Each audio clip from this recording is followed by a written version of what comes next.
Mesdames, Messieurs, bonsoir et bienvenue dans cet espace d'aparté. Notre invité de ce soir est à la fois écrivain, philosophe, psychanalyste et professeur. Et c'est peut-être ce dernier point qui lui a permis à lui d'écrire avec autant de pédagogie un livre, et non pas le premier, L'Islam expliqué par Malik Choubel. Bonsoir. Bonsoir. Alors merci d'accepter cette invitation sur Canal Algérie. C'est un plaisir, il faut que je dise que c'est vraiment un plaisir de me trouver dans ce studio pour parler à mes concitoyens, on va dire. Merci beaucoup. Alors, Malik Choubel, je ne vais pas revenir sur toutes vos œuvres. Vous écrivez à peu près 2 à 3 livres par an depuis quelques années. Depuis 25 ans. Non, j'écris un livre par an depuis 25 ans. Beaucoup de ceux, bien que ce ne soit pas le seul thème que vous abordez, mais c'est vrai que beaucoup de vos livres reviennent sur la question de l'islam. Oui. Et particulièrement ces 3 dernières années. Pourquoi encore aujourd'hui?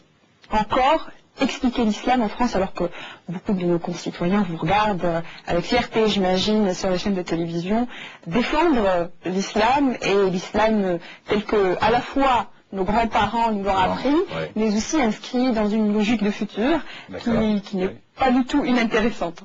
Mais pourquoi? Parce que si on considère que l'islam parle à tous les peuples et à toutes les périodes, à toutes les ères, eh bien il faut toujours le réexpliquer. C'est en cela que l'islam est vivant. C'est que si vous considérez que c'est une religion qui n'a pas besoin d'être expliquée, c'est un dogme mort.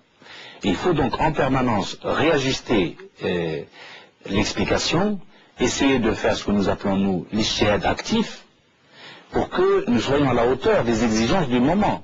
Sinon la période nous propose des problématiques que l'islam ne peut appréhender en l'état. Il faut au contraire travailler les concepts musulmans pour les rendre compatibles avec la marche du temps et la marche même de la société musulmane. Alors, quand vous dites expliquer l'islam, c'est vrai que vous êtes édité en France, mais déjà en l'écrivant, est-ce que vous vous adressez à tout le monde? Ah oui, tout à fait. La question, on me la pose souvent, à qui parlez-vous? Moi je dis, je parle à mon lecteur. Par définition, moi je suis l'auteur, j'écris un livre, donc je prends le risque de l'écrire et de le positionner à un certain niveau, de lui donner l'orientation et la forme qu'il a. Le lecteur, lui, est tout aussi responsable que moi. Il va en librairie, il va acheter le livre et va l'ouvrir. Moi je ne l'oblige pas. Mais dès l'instant où il l'ouvre, c'est à lui que je parle. Et je pense que j'ai l'habitude de dire que d'ailleurs mes livres ne commencent vraiment à exister qu'entre les mains de mes lecteurs. C'est mon lecteur qui fait le livre, c'est pas mon éditeur, c'est pas moi. Parce que si mon lecteur ne veut pas lire mon livre, il ne le lira pas, et moi j'existe plus. C'est pourquoi je dis j'écris pour mon lecteur, qu'il soit arabe, musulman, femme ou homme, versé dans les études de l'islam ou pas, et même pour certains, ils vont peut-être chercher dans mes livres ce qu'il faut pour combattre l'islam, ou pour donner de lui une image déformée. Moi j'accepte cette complexité-là.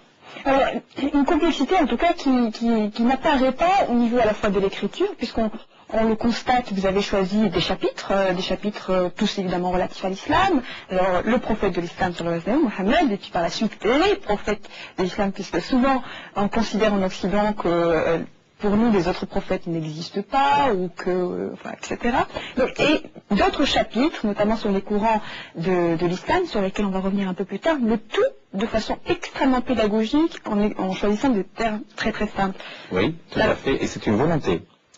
Vous savez, quand j'ai commencé à écrire à 25 ans, mon souci à moi qui suis algérien, et qui vient à la langue française, moi j'étais arabophone au départ, et donc je suis devenu francophone, on va dire accidentellement. J'avais le souci, quand je suis venu en France pour faire mes études, d'écrire aussi bien que les Français leur langue. C'était une sorte d'impératif catégorique ou philosophique. Il me fallait, moi en tant qu'Algérien, écrire aussi bien que les Français.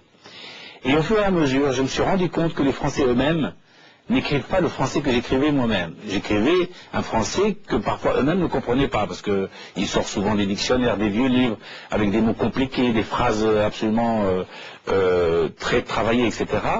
Je me suis dit, non, je ne parle pas le français que parlent les gens. Et au fur et à mesure, j'ai commencé à simplifier mon français. Alors, les chapitres que vous avez choisis, parce que l'islam est un sujet extrêmement vaste, il faut le reconnaître.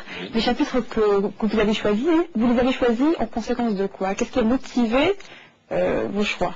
Alors, les choix sont à la fois simples et un peu plus sophistiqués. C'est simple parce qu'il faut que je donne une chronologie de l'islam pour que les gens comprennent d'où est partie cette religion, quelle est-elle, quel est son prophète, son livre sacré, qui sont ces musulmans, en tout cas les premiers musulmans qui ont fait l'islam, et puis l'évolution de cette religion, sur 14 siècles et un quart.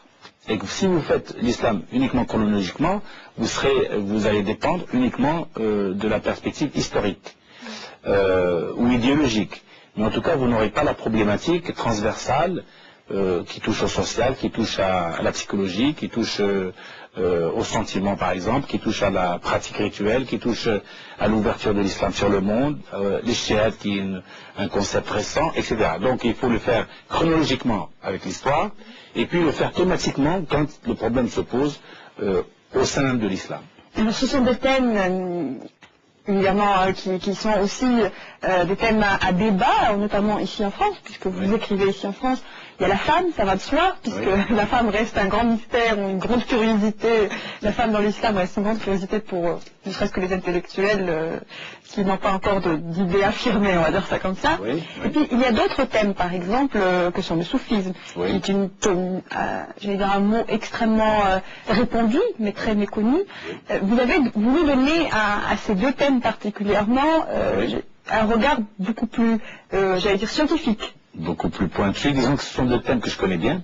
Le soufisme, je le traite depuis longtemps, disons la mystique musulmane en général, parce qu'il y a le soufisme, bien sûr, qui est la mystique des confréries, l'islam toloriste avec celui des confréries musulmanes. On en a pas mal au Maghreb. Mais l'islam mystique, au sens plus large que la confrérie, c'est-à-dire l'adoption de cette religion, avec à la fois ses dogmes, ses rituels, mais aussi sa transcendance. De quoi nous parle l'islam? Si c'est que si le musulman croit qu'il est musulman à partir du moment où il obéit à des règles de doctrine ou à son dogme, ça a été prier, etc., la zakat, tout ça, le pèlerinage et la shahada, l'aumône, etc., là il aura fait les règles élémentaires de l'islam.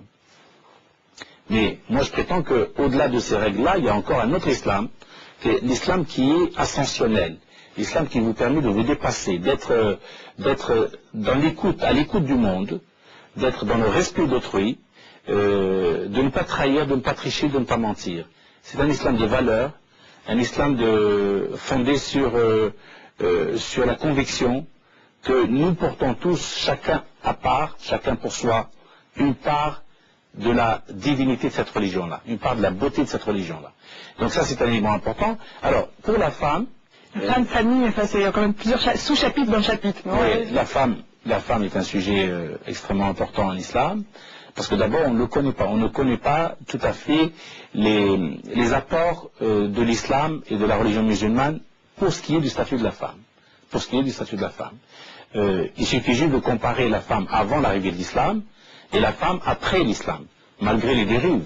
Parce que les hommes sont toujours là, il y a toujours une confrontation entre hommes et femmes pour savoir qui va avoir le pouvoir Oui, donc la domination masculine, elle est ancestrale dans notre région, mais néanmoins l'islam a parfaitement su gérer la relation avec l'homme et c'est rendre hommage un peu de ce point de vue-là à une sorte d'humanisme musulman. Pas de féminisme, mais un humanisme musulman, c'est-à-dire une sorte d'approche nuancée, équilibrée entre hommes et femmes, en essayant de respecter à la fois les besoins et les pulsions des uns et des autres.